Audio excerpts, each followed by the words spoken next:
অবাধ নির্বাচনের দাবিতে ফেয়ার ইলেকশন অ্যাডভাইজারি কমিটির সংবাদ সম্মেলন অনুষ্ঠিত। বুধবার বেলা 11টায় ঢাকার জাতীয় প্রেসক্লাবে এই সংবাদ সম্মেলন কমিটি অনুষ্ঠিত হয়। সংগঠনের সভাপতি ও সরকারের সাবেক অতিরিক্ত সচিব ডক্টর খন্দকার রাশিদুল হকের সভাপতিত্বে অনুষ্ঠিত এই সংবাদ সম্মেলনে অবস্থানপত্র উপস্থাপন করেন কমিটির সদস্য সচিব, সাবেক সচিব ও ঢাকা ইন্টারন্যাশনাল ইউনিভার্সিটির অধ্যাপক ডক্টর মোহাম্মদ শরীফুল আলম। সন্ধিক্ষণে একটি অবাধ, সুষ্ঠু, নিরপেক্ষ, গ্রহণযোগ্য নির্বাচন অনুষ্ঠানের পূর্বশর্ত হিসেবে লেভেল প্লেইং ফিল্ড নিশ্চিত করবে। অতীতের গ্লানিকর নির্বাচনের জন্য আপনারা ইতিমধ্যেই জাতির কাছে আস্থা হারিয়েছেন, এটি আমাদের সকলের জন্য হতাশা। বর্তমান নির্বাচনে আপনারা আবার দায়িত্ব পেয়েছেন।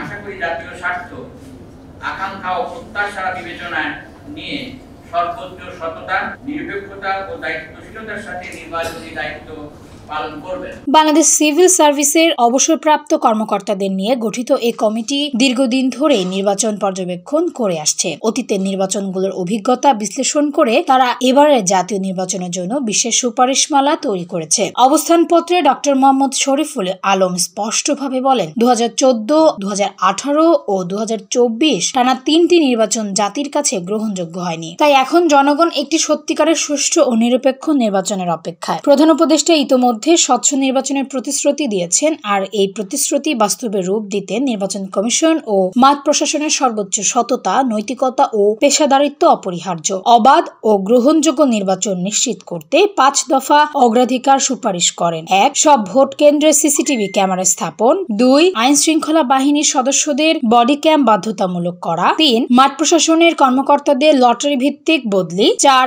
অবৈধ অস্ত্র উদ্ধারে বিশেষ অভিযান। 5. নির্বাচনী দায়িত্বে থাকা কর্মকর্তাদের প্রতি বিশেষ সততার আহ্বান। ফেয়ার ইলেকশন অ্যাডভাইজারি কমিটি মনে করে, 2024 সালের জুলাই বিপ্লবের পর গণতন্ত্রের পথে অগ্রগতির সুযোগ তৈরি হয়েছে। এই সুযোগ কাজে লাগাতে একটি গ্রহণযোগ্য জাতীয় নির্বাচন অত্যন্ত গুরুত্বপূর্ণ, আর এজন্য সব পক্ষকেই দায়িত্বশীল ভূমিকা পালন করতে হবে।